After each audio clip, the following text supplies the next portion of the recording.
Hey everyone. So we're gonna be doing some POV driving with the G80 M3. It's not too many nice roads here. There's one kind of nice road. We're gonna go there right now.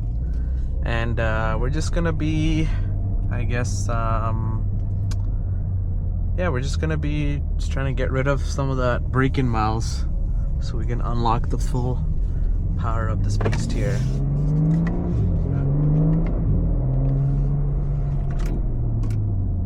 Bump here.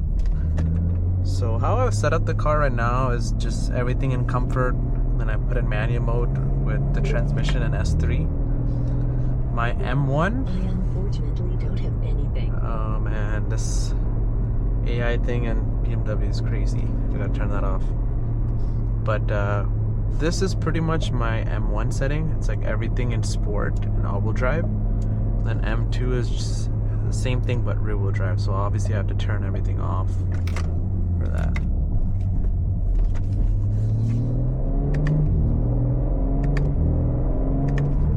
Man, this transmission, I don't know what they did. I don't know if they did something to the suspension actuators or something, but you hear like a nice like upshift bark, plus you just feel it in your seat, like it's so direct.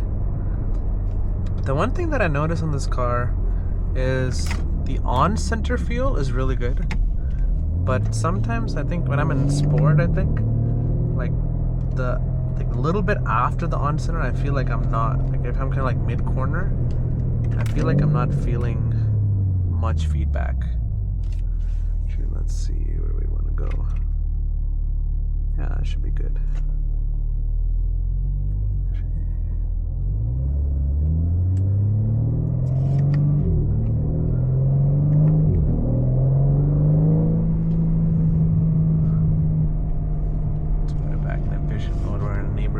Even though it's not that loud, but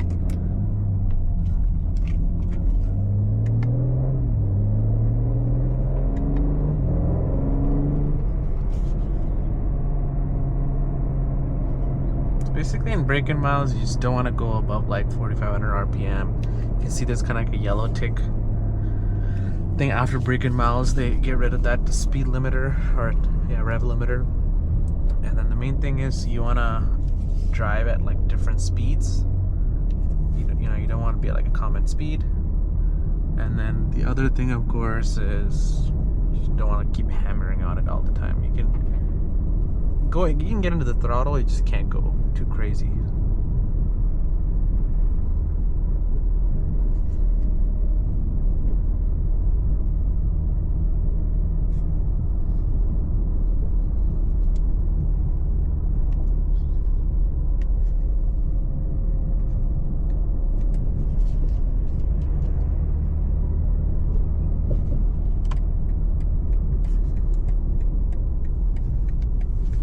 Try the BMW maps. I feel like that's better for something like this, where I'm just driving and enjoying. Yeah, so this is a Grand View Drive here in Peoria. It's kind of like a scenic drive, a lot of nice houses and stuff. Let's see how this is.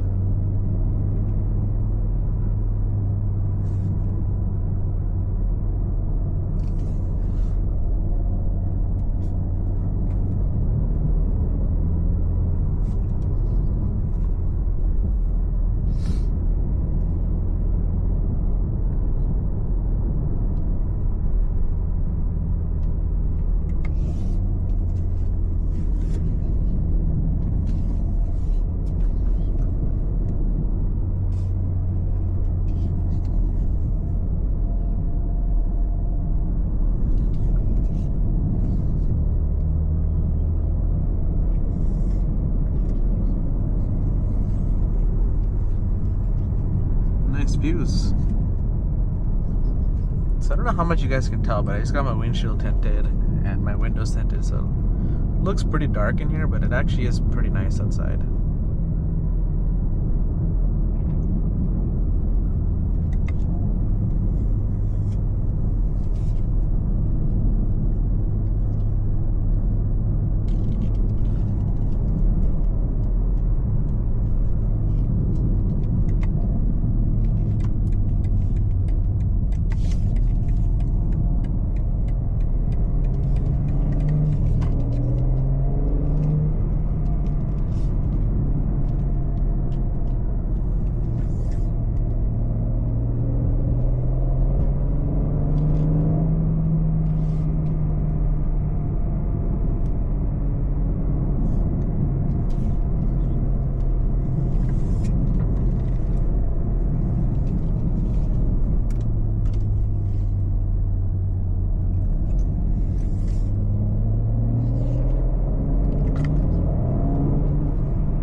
Nothing crazy, but you know, just a little bit of twisties here in Illinois. Or I mean, Mexico, of course, right? Everyone knows we're in Mexico right now.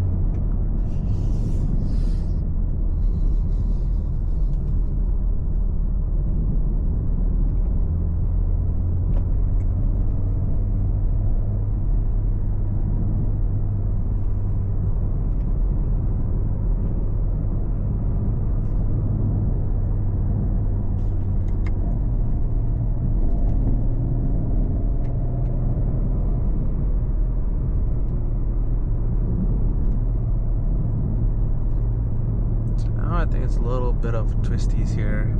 This section of the road is pretty nice. It's pretty steep and curvy.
My European license plate, just going around left, right.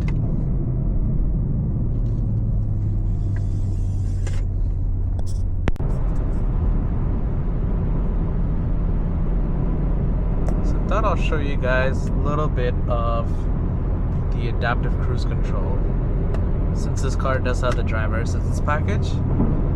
So what I'm gonna do here is I'm just gonna press this button here. That's it. It pretty much matched my same speed. I think if I press set again, it'll go to the speed limit. But right now, you know, we're gonna keep it like that. And then there's two type of modes here. So there's distance control, where it's like your standard one, and there's assisted driving, where it'll pretty much, you know, move as well. And then notice how it's blinking because I'm not holding the steering wheel, so I'm gonna hold it. This is a pretty cool feature. I really like that. It's really smart and clever. BMW doing that. I think most people just like kind of flash on the screen, which kind of looks annoying. This is feel more effective and, you know, a little bit unique. And what we're gonna do now is I'm gonna show the lane change. So all we're gonna do is we're gonna hold the lane. Oh, I guess you have to hold it. Yeah, I forgot about that. So it does it pretty good. It's very smooth. You know, I've tried a lot of brands, adaptive cruise control, and BMW. What I figured out is like it's very sleek and very smooth as well, right? I haven't had any issues with it. So let's try, and then obviously you have your distance control here.